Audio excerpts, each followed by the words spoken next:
This is basically how things have been explained to me.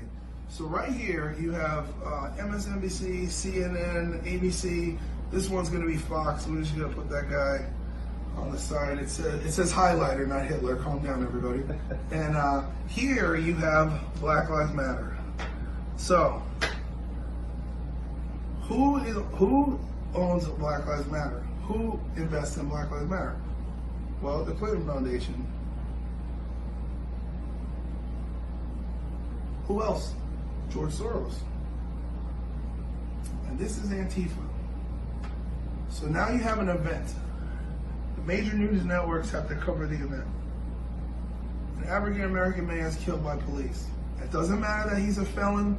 It doesn't matter that he put a gun to a pregnant woman's stomach and did 5 years. It doesn't matter that he was in jail for cocaine. It doesn't matter that at the time of his arrest he was on methamphetamine and fentanyl and was positive for COVID-19. Let's just throw all that out. That doesn't matter. Okay? Unjustly murdered by a police officer. So the call comes down the pipeline. We gotta organize. So Black Lives Matter organizes all these peaceful protests, right? And they're all protesting and they're fucking outraged justifiably. But what else do you have? We have Antifa, who's paid for by George Soros. These are highly trained professional rioters and escalators. So they move in and disperse throughout all the different riots, right? And then the Clinton Foundation pumps money into promoting this stuff on social media and pushing the movement. And so the networks all scramble because they're filming the social unrest. As these people are protesting, these professional rioters and looters start setting fires. They burn cop cars. They set up brick pallets.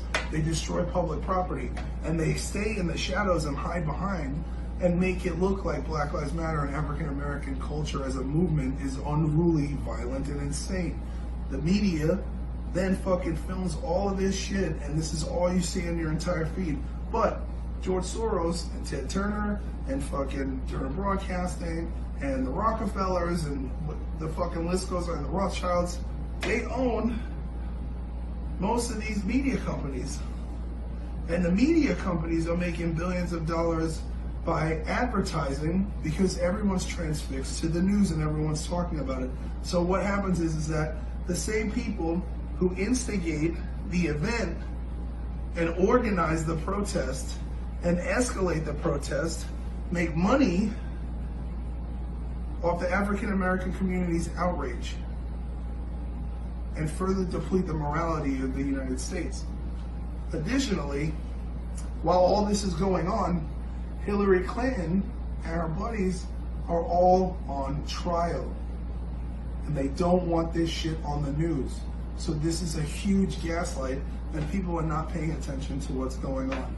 Now, why would they want to do all this? Because they're afraid, first of all, that she doesn't get her appeal and she has to testify. She might be found guilty in a court and then be found guilty of treason, which would mean she would either get jail time or she would be sentenced to death for being a traitor to America. The DNC is not going to be looked at in a very good light in an upcoming election if that's the case. These people, right, the same people, these companies, all the same 6 big families, they're the ones who make money off outsourcing all of our products and all of these services that we do to China. Okay, Donald Trump puts tariffs on everything that comes in from China so that they have to pay a tax to America so that we can rebuild our economy, which takes money away from these families. They desperately don't want Donald Trump to stay in office because they don't want people from the DNC to be prosecuted and go to jail for treason, and they don't want to fucking pay the tariffs to China, and they don't want to build the American democracy because these people they're sick.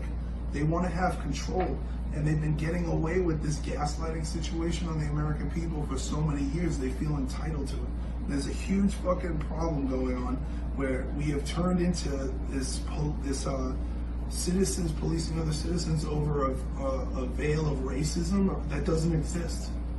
I'm African American, I'm 38 years old, I've grown up in this country, and I have not experienced actual racism. I have spent 20 years traveling through 48 states and how many countries? I don't know, let's say 50 countries all over the world. We don't have a problem with race here. and it's all manufactured. And yes, there is systemic racism, but the systematic racism is put in place by people like this.